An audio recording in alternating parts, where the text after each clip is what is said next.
Jangchi.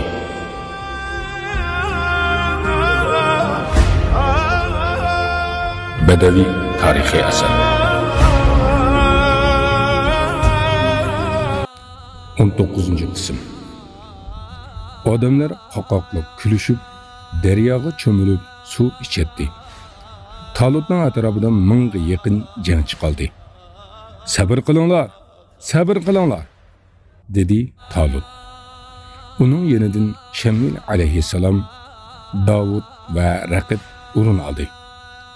Boshqa sodiq kishilar sabr bilan daryodan suv ichayotganlarga qarab o'ltirdi. Suv ichganlar uchun dastlabda biror ish yuz bermadi. Ular suvdan qenib ichib bo'lgandan keyin egizlarga xushalliqdan kulishgach, ahmoqlarcha qarab chedir o'rnatishga boshladi. Dal shu daqiqada va'da qilingan ish yuz berishga boshladi. Odamlarning bir qismi aqlini yo'qotib, o'z harakatlarini boshqara olmay, nimish qilayotganini bilolmay qoldi. Ba'zi odamlar qo'risqini tutqunicha yerga yiqildi. Ba'zilar shu vaqtda o'ldi. Sanoqliq minutlar ichida daryo bo'yida tik turgan biror odam qolmadi. Talutning yenidagi jangchilar echinishliq manzarning guvohchisi bo'lib, qo'rqinch ichida aytgan so'zlari faqat La ilaha illalloh deyishdan boshqasi bo'lmadi. Bugun Oq daryodan o'tamiz, dedi Talut. Lashkarlarning bir bo'ligi kema yasashga, bir bo'ligi suvning eqishini aniqlashga, yana bir qismi yuklarni qayta tartiblashga kirishdi. Tashvishlangan holda, "Ey Allohning elchisi, bizning qo'shinimiz 1000 kishiga yetmaydi. Jalut daryoning u tarafida 200 ming jangchi bilan bizni kutmoqda", dedi Talut. Shamil alayhissalom: "Isroil bolalari Alloh yo'lidagi urushni xohladi. Biroq ularning ko'pinchisi bu niyatini buzdi. Ular mol dunyo va obro'y uchunla jangga kirishni maqsad qildi. Hikmat egisi bo'lgan Robbimiz sening yaningda. Faqat Alloh uchun qilich ko'targanlarni qoldirdi. Shuni bilginki, bundaq odamlar yer yuzining hamma jangchisi kafir bo'lib, ularga qarshi kelsimi, dushmanlarning yurgini qo'rqinishga to'ldirdi. Chunki ularni qudratli, katta qo'shinga boshlagan faqat Allohning muhabbati va rizosidir. Alloh ularga o'zining ko'rinmas lashkarlari bilan har doim yordamda bo'ladi", dedi. Talut Shamil alayhissalomning so'zlarini diqqat va ixlos bilan anglaydi. "Ey Talut, shuni bilginki, sening qo'shining orasida Jalutni o'ltiradigan bir payg'ambar bor. Alloh seni hargiz yolg'iz qoldirmaydi. Sen tushkunlashma. Qalbingga hargiz shubha kirgizma. Sening janging shundoq jang bo'ladiki, insoniyat qutqazuvchisi, arshining mehmini bo'ladigan payg'ambarlar sultoni Muhammad sallallohu alayhi va sallamning kofirlarga qiladigan tunji urushi xuddi sening bu qo'shining kabi bir qo'shin bilan bo'ladi. Shu vaqtda Muhammad alayhissalomning ergashchilari seni va lashkarlaringni aslaydi. Seni ibrat bilan aslab, sana berilgan nusratdan umid qilishidi. Alloh taolo bizni umidsiz qoldirmaganidek, ularni ham umidsiz qo'ymaydi." Shu kuni kechgacha qo'shin daryodan o'tib vodiga joylashdi va shu yerda tong o'tirdi. Vodida buloqlar, jilg'alar ko'p edi. Hammasi chanqiqni qondirib, Allohga hamd aytdi. Lashkarlar 3 kun dam olgandan keyin yana oldiga qarab mondi. Ular vodidan chiqib, mashriqni, bulutdek qoplagan Jalut qo'shinini ko'rdi. Ikki lashkar egiz tog' ustida bo'lib, orada 1000 chaqirim musofa bor edi. Jalut bu vaqtda mashq bilan oldirash edi. Qari podshoh o'zi yolg'iz kuchli va jangovar jangchisi bilan jang tayyorligini o'tkazayotgan edi.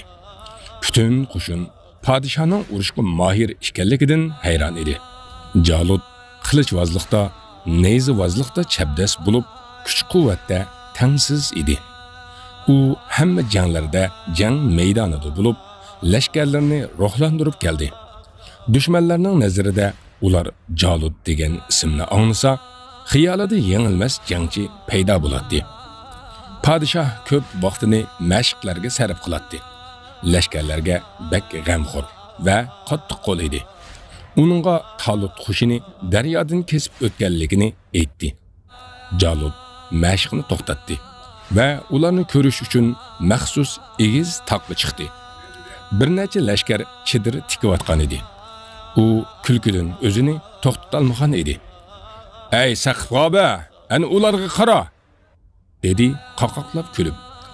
Necha yildan beri xizmatkor, qul, ayollardan hech kim Jalutning bunchalik kulgunini ko'rmagan edi. G'oba podshohning kulgunidan tamtirab o'z dushmanlariga qaradi. G'oba nihoyat ko'p qo'shinni ko'rdi. Buni podshohga aytolmadi. Chunki Jalut boshqa o'yda edi. U 80 ming kishilik lashkarni kutib, bak puxta tayyorlandi. Kechalari uxlamay lashkarning hujum planini tuzdi. Nayzivaz hujumi, kamalchilar hujumi, qilichvozlar urushi va pistirma haqida fikr qildi. 80 yil taxtda o'ltirib, biror urushga bu qadar jiddiy qarmag'anligini o'zi yaxshi biladi. Shayton ham oldingda yer yuzidagi eng katta dushmaning turibdi degan edi. Jalut shu jangni o'zining eng mushaqqatli janglaridan bo'lishidan qo'rqib, oxirgi vaqtda bak ko'p mashq qildi. Hozir bo'lsa, uni ansiratgan qo'shinning bir kichik to'plam ekanligiga ham kuldi, ham g'azablandi. U ahmoqlarning oldiga shuncha qo'shin tortib chiqqanimni qara. Ularning hammasini bir o'zim yengdiman deb o'yladi. Talutning qo'shinida norozilik boshlandi. 600 ga yaqin odam urushmay taslim bo'lish yoki orqaga qochishni o'yladi. Ulardan bir vakil Talutning oldiga keldi. "Ey Talut," dedi u. "Biz sana osmondan sanduq tushmasdan avval agashdik. Sahroda tashnalikda qoldik. Lekin agashdik. Daryodan suv ichma dedim. Ichmidik. Endi bo'lsa sendan talabimiz bor." Talut uningga xotirjam qarab dedi. "O'zingni sharmanda qiladigan talabni aytma." "Bu talab," dedi kelgan vakil. "Eng to'g'ri talab. Aql odamning talabi. Undaq bo'lsa butun lashkar ichida aytsan," dedi Talut va qo'shinni safga tizib ichiga kirdi. "Ey Bani Isroil qo'shini," dedi Talut. "Mana bu odam o'z podshohidan nimanidir talab qilmoqchi ekan. Men uningga sharmanda bo'ladigan narsani talab qilma dedim.